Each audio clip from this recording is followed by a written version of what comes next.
Olá, nossa equipe é a equipe A3 e é formada por 5 integrantes: Leonardo, que sou eu, Matheus, Tatiana, Marília e José. Para a realização desse projeto, nós contamos com a participação dos professores e monitores da disciplina de Projeto de Sistemas de Produção 1 e também dos agentes externos que nos auxiliaram para que obtivéssemos sucesso no transcorrer das atividades.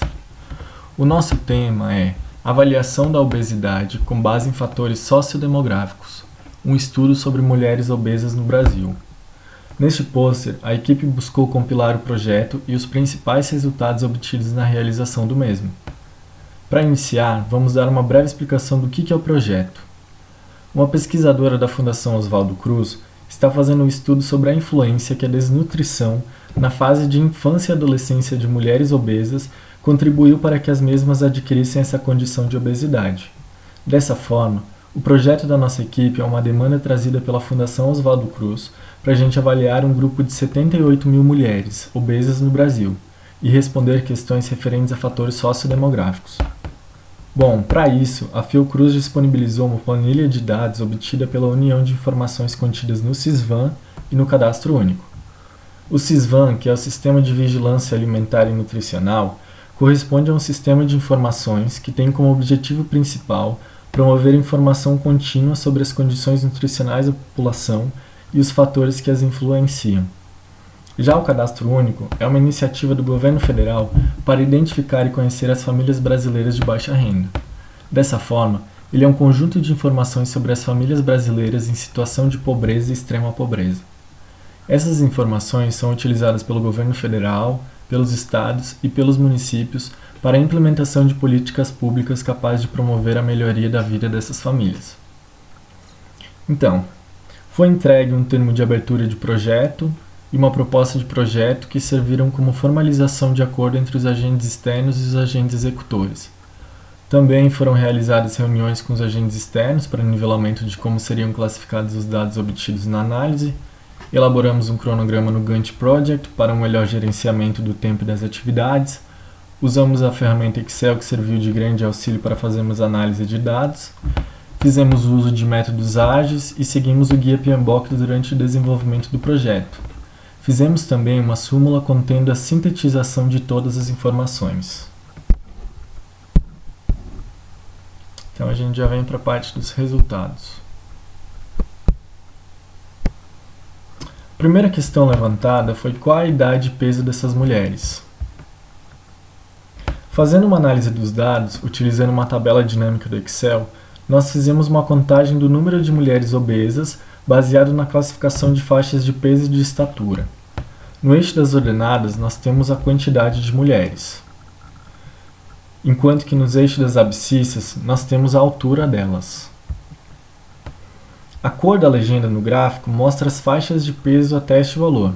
Então, por exemplo, na cor azul claro, nós temos uma faixa de peso entre 50 e 60 kg.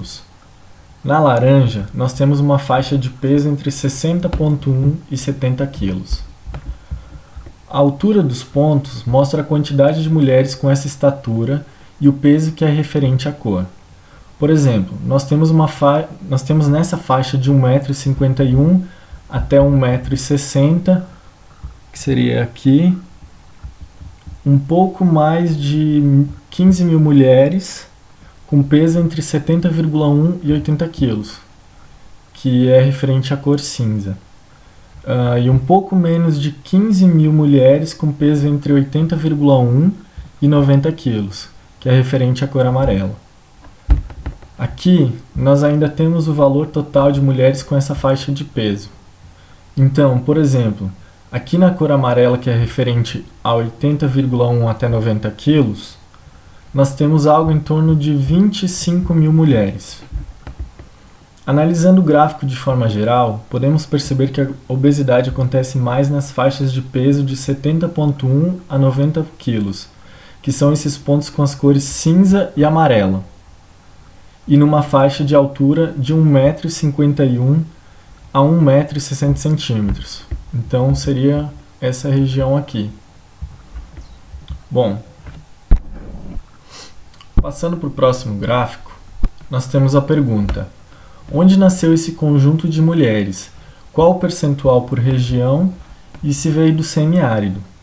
Bom, nessa questão, se veio do semiárido ou não, a análise teria que ser feita analisando dado por dado para saber se a cidade fica no semiárido ou não.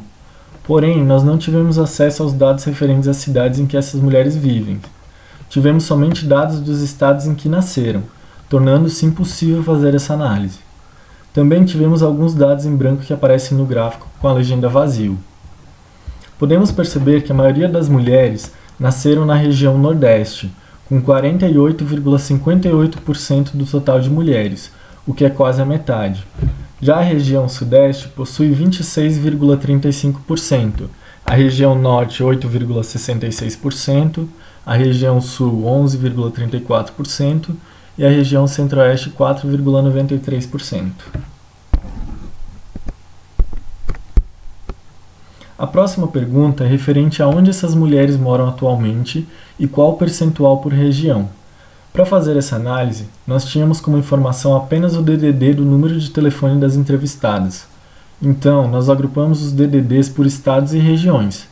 Infelizmente, a gente notou que existe uma quantidade muito grande de dados errados ou sem valor, representando mais de 1/4 do total de dados, ficando assim como sugestão a atualização desses dados. Aqui nesse gráfico, a gente já percebe que a maioria das mulheres do estado moram nas regiões Sudeste e Nordeste, com 26,22% e 25,72% respectivamente, tendo menores porcentagens nas regiões Sul, Centro-Oeste e Sudeste. A questão 4 pergunta se ocorreu o processo migratório, como se deu e se saiu do semiárido. Novamente, não podemos obter essa informação se saiu ou não do semiárido, por motivos já expostos quanto a não termos os dados das cidades em que elas vivem. Aqui entra um fator interessante de ser observado. Nós tínhamos a porcentagem de mulheres que nasceram em determinada região, mas a porcentagem de mulheres que moram na região possui uma defasagem muito grande por causa da falta de dados. Como o nosso universo de dados é muito grande, e a gente sabe que esses valores tendem a convergir para um ponto quanto maior for a quantidade de dados, nós ignoramos os 27,19% de dados incompletos, que seria esse vazio, e consideramos como 100% apenas os dados completos referentes à região em que vivem. Assim, nós podemos observar que na região Norte e principalmente na região Nordeste, houve uma taxa de migração negativa que mostra que ocorreu uma evasão dessas regiões. Então a gente percebe aqui, principalmente na região Nordeste, onde teve um percentual de 13,33% de evasão. Enquanto que nas regiões Centro-Oeste, Sul e principalmente Sudeste, houve uma imigração das mulheres pesquisadas. Então, de certa forma, elas acabaram se deslocando do Nordeste e do Norte e indo para Centro-Oeste, Sul e principalmente Sudeste.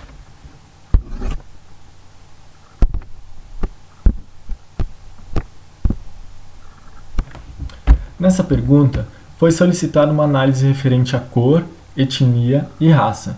Novamente, nós tivemos problemas para determinar quais eram quilombolas por conta da análise que teria que ser feita de cidade em cidade, informação cujas quais nós não tivemos acesso. Infelizmente, o nome de alguns estados sumiram do eixo no redimensionamento do pôster. Mas se olharmos na figura ao lado, podemos ver quais os estados que ficaram sem legenda. Por exemplo, aqui nós temos o estado de Alagoas, que dá para ser visto aqui. Essa barra é idêntica para os dois gráficos. Bom, esse gráfico mostra a quantidade de mulheres que se declararam de certa etnia em cada estado brasileiro. Aqui no estado da Bahia, que está mais nítido, podemos ver que em torno de 5.500 mulheres se declararam pardas, de cor amarela, um pouco menos de 2.000 se declararam negras, que seria aqui a cor laranja, umas 1.000 se declararam brancas, que é a cor verde, e pouquíssimas ou quase nenhuma se declararam amarelas ou indígenas. Bom, na tabela, vemos a faixa de idade dessas mulheres com relação à etnia. Pode-se perceber que a maioria das mulheres possui de 26 a 40 anos, onde os valores estão mais concentrados aqui, a quantidade. E mais da metade se declararam pardas, que mostra esse valor aqui, possuindo um número considerável também de mulheres brancas, aqui mostrando 21.009. Bom, o item 2.6 indaga sobre a faixa de idade dessas mulheres. Podemos perceber no gráfico alguns picos. Esses picos mostram os estados com maior concentração de mulheres obesas.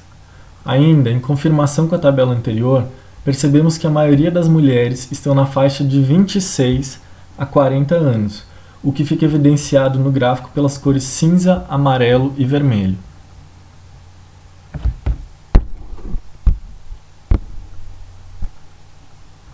No item seguinte, o 2.7, pede-se a distribuição no Brasil pelos indicadores onde nasceu, onde mora e raça.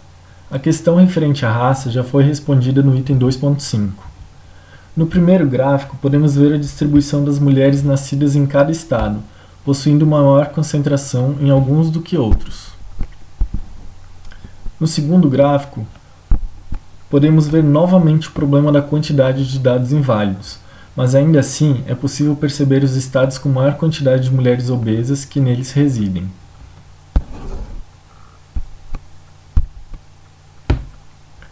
O item 2.8 pergunta onde tem maior massa corporal e onde estão agrupadas. Com a análise dos dados, vemos que a soma de pesos apresenta um maior valor no Nordeste, seguido pelo Sudeste, Sul, Norte e Centro-Oeste. Concluindo, foi possível obter uma análise dos dados levantados pelos agentes externos, extraindo-se respostas para as questões trazidas, cujas quais terão fundamental importância na pesquisa que está sendo realizada pela Fundação Oswaldo Cruz. Obrigado pela atenção de todos e esperamos que tenham gostado.